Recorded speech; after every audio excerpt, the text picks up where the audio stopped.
प्रकृता श्रेणी धातुओं की घटती अभिक्रियाशीलता के क्रम में अरेंज या व्यवस्थित एक लड़ी है जिसमें धातुओं को उनकी घटती हुई अभिक्रियाशीलता के आधार पर ऊपर से नीचे की तरफ व्यवस्थित किया गया है। सबसे अधिक अभिक्रियाशील धातु पोटेशियम, उसके बाद sodium, calcium, magnesium, aluminium, zinc, iron, lead, hydrogen, copper, mercury, silver और सोना ये सबसे कम अभिक्रियाशील धातु है। चलिए हम देखते हैं कि धातु और अधातु आपस में किस प्रकार अभिक्रिया करते हैं। बच्चों, जैसे कि हमें पता है कि परमाणु के बाहरी शेल, जिसे वैलेंस शेल या संयोजकता कोश कहते हैं, में 8 इलेक्ट्रॉन होने पर या जिसे हम कहते हैं अष्टक पूर्ण होने के कारण नोबल गैसेस यानी आदर्श गैसें बहुत कम अभिक्रिया करती हैं। इसलिए तत्वों की अभिक्रियाशीलता को तत्वों के संयोजकता कोश में उपस्थित इलेक्ट्रॉनों की संख्या के आधार पर बता सकते हैं। आइए अब मैं आदर्श गैसों, कुछ धातुओं और अधातुओं की इलेक्ट्रॉनिक व्यवस्था को देखते हैं। धातुओं के परमाणुओं की बाहरी कोश में 1 से 3 इलेक्ट्रॉन होते हैं, 1, 2 या 3 इलेक्ट्रॉन्स, जिन्हें ये आसानी से देकर धन आयन बना लेते हैं। जबकि अधातुओं के परमाणुओं के बाहरी कोश में 4 से 7 इलेक्ट्रॉन होते हैं। अतः ये इलेक्ट्रॉन ग्रहण करके ऋण आयन बनाते हैं। अतः धातुओं पर धन आवेश या पॉजिटिव चार्ज होता है क्योंकि वो इलेक्ट्रॉन दान करती हैं, जबकि अधातुओं पर ऋण आवेश या नेगेटिव चार्ज होता है क्योंकि वो इलेक्ट्रॉन लेते हैं। एक तत्व के परमाणु से दूसरे तत्वों के परमाणु में इलेक्ट्रॉनों के आदान प्रदान से जो यौगिक बनता है उसे आयनिक यौगिक कहा जाता है। जैसे सोडियम क्लोराइड NaCl और मैग्नीशियम क्लोराइड MgCl2। आयनिक यौगिकों के गुणधर्मों को अब हम देखते हैं। पहला गुणधर्म, इनकी भौतिक प्रकृति। धन व ऋण आयनों के बीच मजबूत आकर्षण बल के कारण आयनिक यौगिक ठोस व थोड़े कठोर होते हैं। ये यौगिक सामान्यतः भंगुर होते हैं तथा दाब डालने से टुकड़ों में टूट जाते हैं। दूसरा गुण है गलनांक व क्वथनांक। आयनिक यौगिकों का गलनांक व क्वथनांक बहुत अधिक होता है क्योंकि मजबूत अंतर आयनिक आकर्षण को तोड़ने के लिए ऊर्जा की अधिक मात्रा की आवश्यकता होती है। तीसरा गुण है घुलनशीलता। आयनिक यौगिक सामान्यतः जल में घुलनशील होते हैं, परंतु केरोसिन या पेट्रोल जैसे विलायकों में ये अघुलनशील होते हैं। चौथा गुण है विद्युत चालकता। किसी विलयन में विद्युत के चालन के लिए आवेशित कणों अर्थात आयनों की गतिशीलता आवश्यक होती है। आयनिक यौगिकों के जलीय विलयन में आयन उपस्थित होते हैं। जब विलयन में विद्युत धारा प्रवाहित की जाती है तो यह आयन विपरीत आवेशित इलेक्ट्रोड की तरफ गति करते हैं।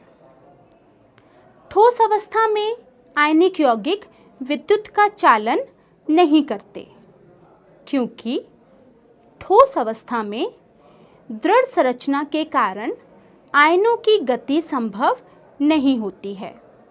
अतः आयनिक यौगिक गलित अवस्था में विद्युत का चालन करते हैं। धातुओं का निष्कर्षण।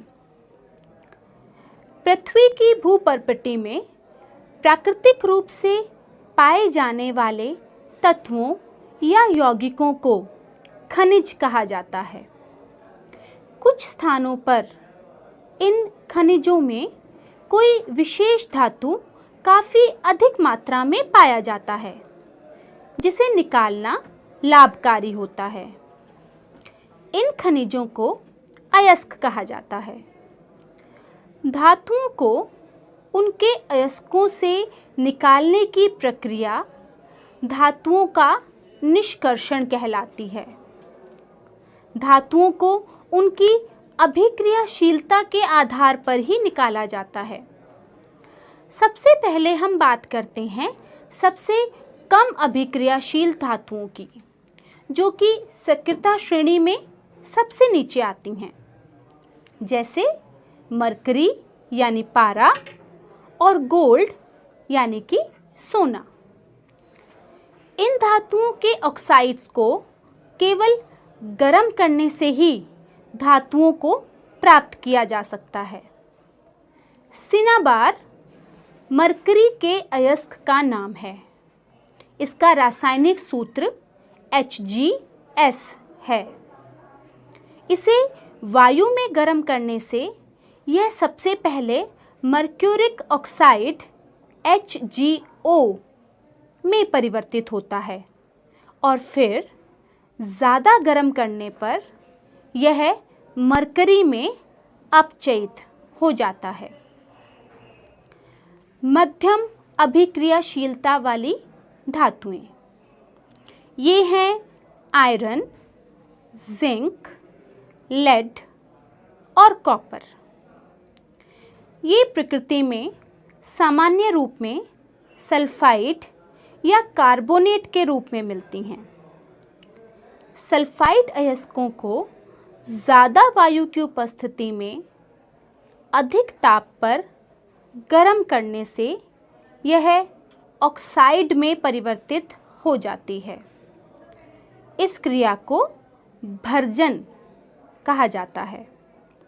जबकि कार्बोनेट अयस्कों को वायु की सीमित मात्रा में अधिक ताप पर गर्म करने पर यह ऑक्साइड में परिवर्तित हो जाती है। इस प्रक्रिया को निस्तापन कहते हैं।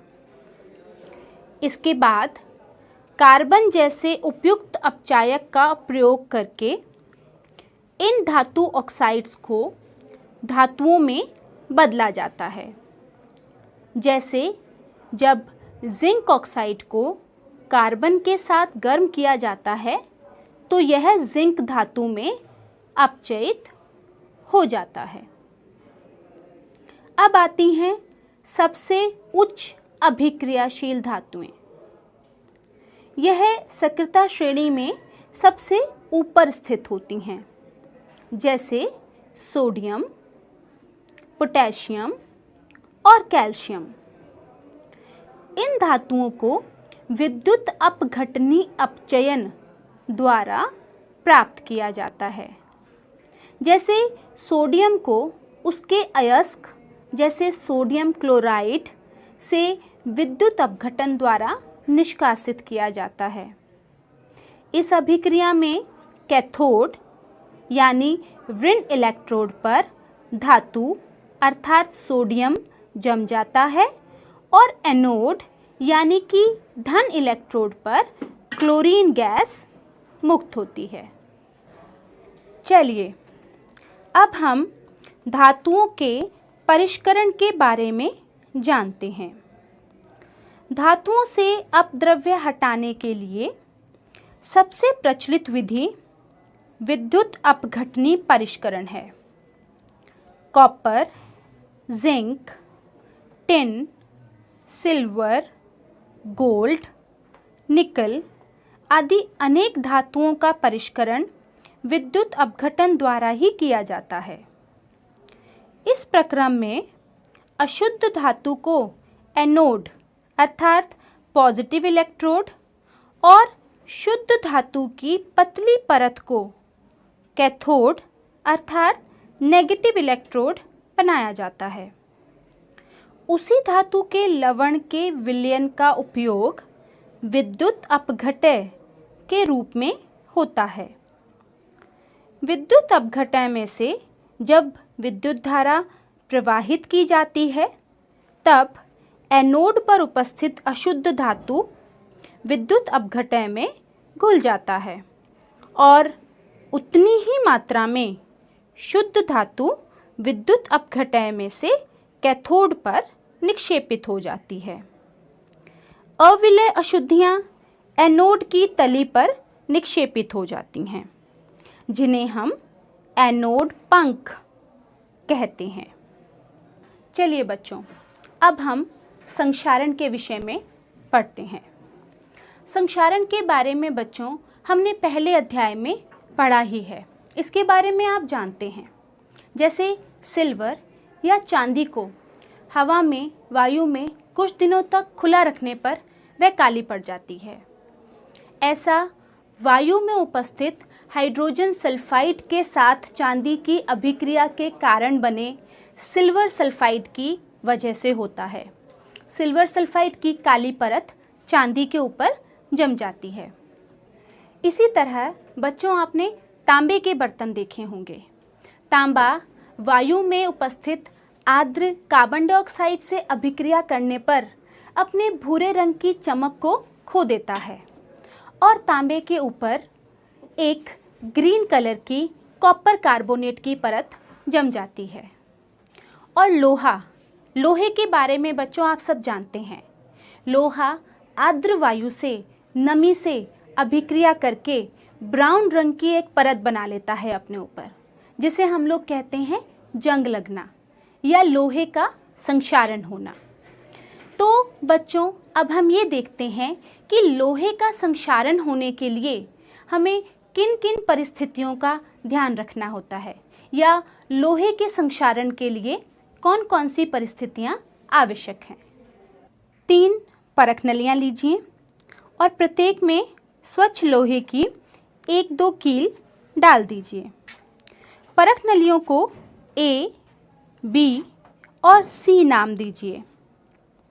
अब परख नली A में थोड़ा जल डालकर कॉर्क से बंद कर दीजिए। परख नली B में उबलता हुआ आश्वित जल डालकर उस पर 1 मिलीलीटर तेल डालें और इसे भी कॉर्क से बंद कर दें। इससे तेल जल पर तैरने लगेगा और वायु को जल में मिक्स होने से रोक देगा। परख नली C में थोड़ा निर्जल कैल्शियम क्लोराइड डालकर उसे कॉर्क से बंद कर दें। बच्चों, यहाँ निर्जल कैल्शियम क्लोराइड वायु की नमी को सोख लेगा। इन परख नलियों को कुछ दिन छोड़ने के बाद इनका प्रेक्षण कीजिए। बच्चों, कुछ दिन बाद आप देखेंगे कि परख नली A में रखी लोहे की कीलों पर जंग लग गया है, परंतु परख नली B और C में रखी लोहे की कीलों पर जंग नहीं लगा है। ऐसा क्यों हुआ? सोचिए। हाँ, देखिए बच्चों, परख नली A की कीलें वायु और जल दोनों के ही संपर्क में थी, क्योंकि ये आधी जल में डूबी थी, जबकि परख नली B की कील केवल जल के संपर्क में थी और परख नली C की कील शुष्क वायु के संपर्क में थी। अतः इस क्रियाकलाप से हमें ये पता चल रहा है कि लोहे पर जंग नमी और वायु दोनों की उपस्थिति के होने पर लगता है। संक्षारण से सुरक्षा विभिन्न तरीकों जैसे पेंट करके, तेल लगाकर, ग्रीस लगाकर, यशद लेपन द्वारा, क्रोमियम लेपन द्वारा, एनोडीकरण करके या मिश्र धातु बनाकर लोहे को जंग लगने से बचाया जा सकता है।